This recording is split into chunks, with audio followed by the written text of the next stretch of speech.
dû nationaliser les banques, car les banques ont commencé à faire faillite, comme les banques islandaises ou les banques irlandaises.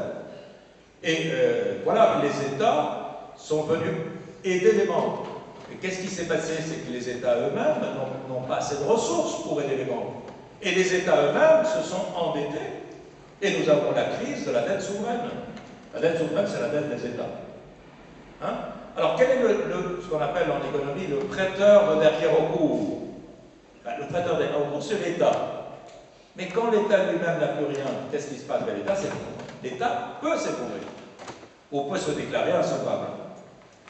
Et là, on a failli avoir ça en Europe. Et vous avez vu qu'on a été à deux doigts de voir l'Europe imploser.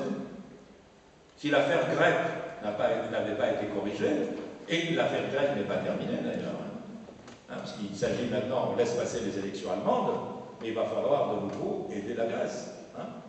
Donc, on a vu que notre avertissement était juste, hein, qu'on ne nous a pas suivis, mais que la nécessité de réglementer le fonctionnement spéculatif des banques reste d'une très grande actualité. Je ne dis pas qu'il faut revenir à la taxe Tobin, il faut trouver un autre système, mais que pour l'instant, structurellement, rien n'a été réglé. C'est-à-dire que personne ne croit, c'est mon opinion, je me permets de la donner ici, je ne pense pas qu'on soit sorti de la crise.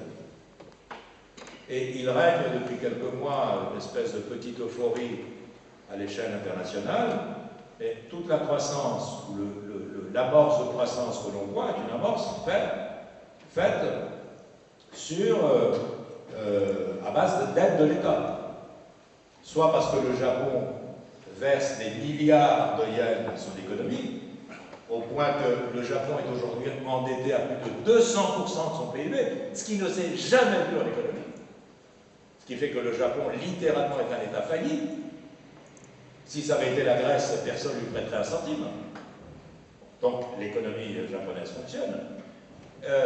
Les États-Unis fonctionnent parce que on prête, la Réserve fédérale prête à un taux inférieur à celui des banques. Donc, de la même manière qu'en Europe. La Banque centrale européenne prête aux banques à 1%, alors que les banques demandaient à combien elles vous prêtent? À 5-6%. Donc c'est une façon pour les États d'injecter de l'argent dans le système bancaire, mais jusqu'à quand? Parce que les États continuent de s'endetter. Donc on n'est pas sorti parce qu'il n'y a pas de mesures structurelles qui aient été prises. Nous sommes sur le volcan. On fait durer parce qu'on ne prend pas de décision, car la décision qu'il faut prendre, c'est stopper le néolibéralisme. Réglementer de nouveau le fonctionnement de l'économie. Souvenez-vous, quand la crise a éclaté, après la Lehman Brothers, il y a eu le G20 de Londres. Vous vous souvenez, même Sarkozy avait fait un discours à Grenoble où il avait dit il faut discipliner le capitalisme, ou quelque chose comme ça. C'est pas, il faut réglementer le capitalisme, ça a trop duré. Bon, le G20 a dit à peu près la même chose, mais rien n'a été fait. Les banques n'ont pas été séparées. Les banques sont toujours des banques spéculatives et de dépôt. Donc quand on dépose notre argent à notre banque, même si c'est la banque de notre quartier, etc., cette banque, elle spécule avec notre argent. Elle peut faire faillite, comme des banques ont fait faillite en 2007 et 2008. Et des banques très importantes. Regardez, pour la France en tout cas, une des plus grandes banques françaises, Axia, qui était une banque franco-belge, sur laquelle l'État avait beaucoup développé. Elle a fait faillite. Sans parler des banques espagnoles, des banques grecques, des banques portugaises, etc. Hein? Alors, bien sûr, l'Union européenne a maintenu, vous savez, le principe de la garantie des dépôts. Hein? Les dépôts sont garantis jusqu'à 100 000 euros. Hein? C'est pour ça qu'il n'y a pas eu de bank rush, il n'y a pas eu de précipitation. Vraiment, on l'a vu un peu en Grande-Bretagne et en Irlande, mais ça s'est très vite calmé quand les États ont dit qu'ils garantissaient jusqu'à 100 000 euros. Mais c'est une garantie verbale. S'il y avait un véritable débâcle, et il est évident qu'il n'y a pas assez d'argent pour donner 100 000 euros à chaque déposant qui aurait 100 000 euros. Il faut encore les avoir. Bon. Donc, conclusion, pour qu'il nous reste un petit peu de temps de débat.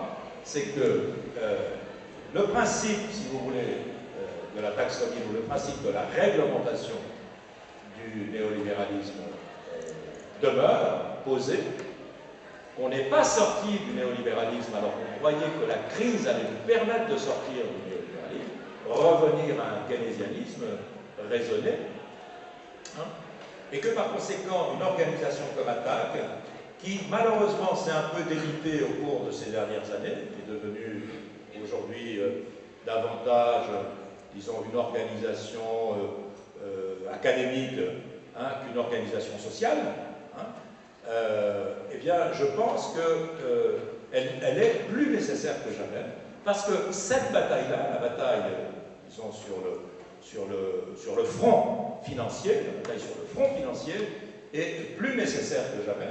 Hein. Nous sommes, aujourd'hui, la crise connaît un répit, mais elle est loin d'être terminée.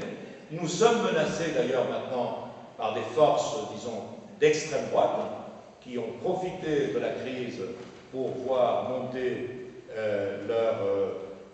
disons, leur influence au sein de nos sociétés, et que donc maintenant, là où il y avait une crise économique ou une crise financière ou une crise sociale, nous avons maintenant une crise politique extrêmement grave qui pourrait prendre de l'ampleur si précisément les forces, disons, humanistes, les forces de justice, les forces démocratiques ne s'organisent pas pour conduire la résistance et le progrès. Merci beaucoup.